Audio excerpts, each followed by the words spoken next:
So I got 81,000 and I'm gonna hopefully row 10 more without a break. That's my goal. I probably will fail.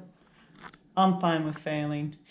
But the thing is, I figure I'm gonna do row today and tomorrow to try to get myself up to 100. So however I get myself to 100,000, whether most of it today and then take 2 days off or something.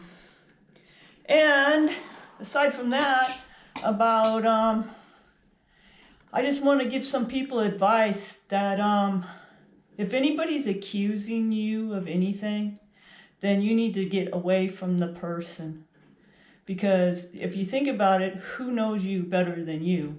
So if anybody is coming into your world telling you that you are something, then most likely they're speaking of their own intuition, their own perspective and stuff like that. So if they're accusing you of being a liar, or if they're twisting your words, or like if you say you like yellow and they insist that you said you like blue, or if you say you like something one day and something else the next, they act like that means like you're not allowed to change your mind and go into a new direction.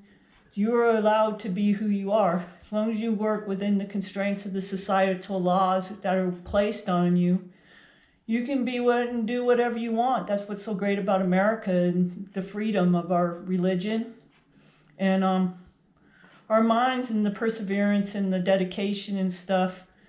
And you can believe in anybody you want in this country. You can change your mind 50 times in a day and change it back 50 more times. There's nothing wrong with any of that. And if anybody accuses you of that, then they are sent by the liar, the father of lies, to disrupt you, to remove you from your own creativity. Because if you think about it, in order to create, you have to look at everything many different ways, back and forward, front and back, up and down, in and out. And Satan wants nothing more than to keep you not thinking or make you somehow feel wrong for thinking. There's no such thing as personality disorders.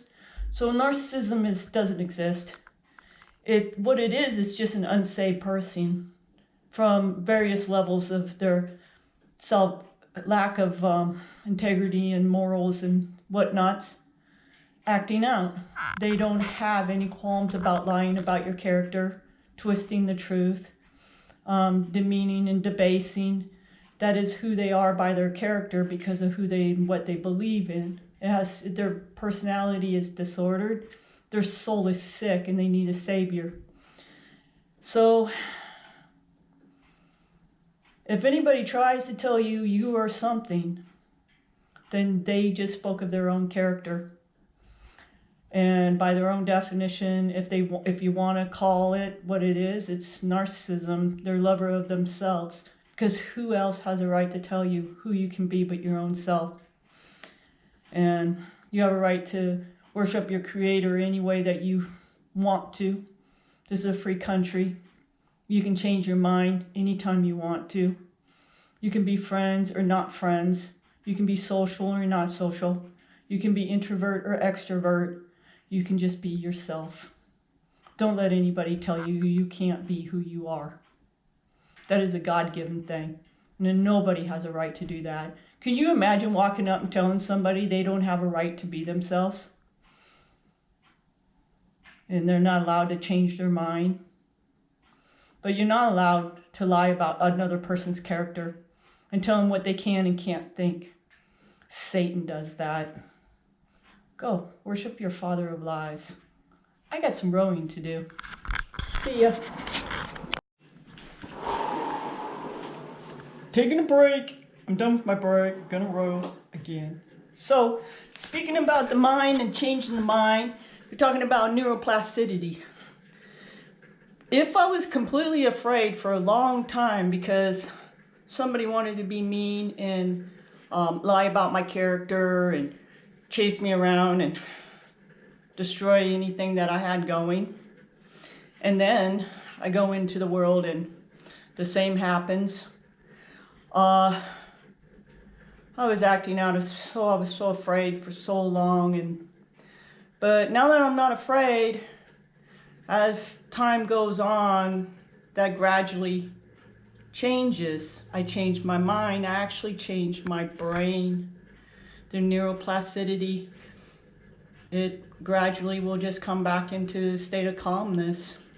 And so get away from any kind of drug, any kind of chemical. Make sure you drink a lot of water, take vitamins, eat the best foods you can get a hold of in the best, like, most natural state. Like, I'm more on the fish and chicken side and away from, definitely don't like to eat pork and minimal amount of beef, even like that, you know. Just try to keep your body as clean as you can. Your mind is free from drugs, free from any kind of negativity. Because if you look at that, if you watch nothing but scary movies and stuff, and then you're always afraid, that changes you and how you think and your perception. So turn it off. Turn it off. If something you find triggering, you know, it reminds you of something bad or something like that, turn it off. There's absolutely no reason to sit and rehash crap memories over and over and over again. I mean, once you work through it, you work through it and you just move on. And there's no purpose. There is an old saying, though, you know, that Satan reminds you of your past. Remind him of his future. Because that's all that's going on. It's just more degrading, demeaning, debasing activity from the liar of liars and sending his horde out to destroy people. That's the people that are doing it are the people that need the help. Because how could you do that to somebody's life? How could you destroy them? How you lied about their character and who they are when you don't even know them. And you see the person operating out of fear because you yourself instilled that fear in them or perpetuated it using the fact that they were treated badly for a long period of time. Think about it, even King David had to go to God and ask him to save him from his enemies because they all surrounded him and just started shouting. So even psychological warfare has been going on for thousands and thousands of years. It's a tactic of Satan. God's children is about love, safety, peace, forgiveness, kindness. And we all make mistakes. And you can only just ask for forgiveness and move on. Can't sit and dwell in it. There's nothing that can be done once it's done, especially after apologies. It's up to the other person to accept or reject. It's not up to you. Just move on. Live your life.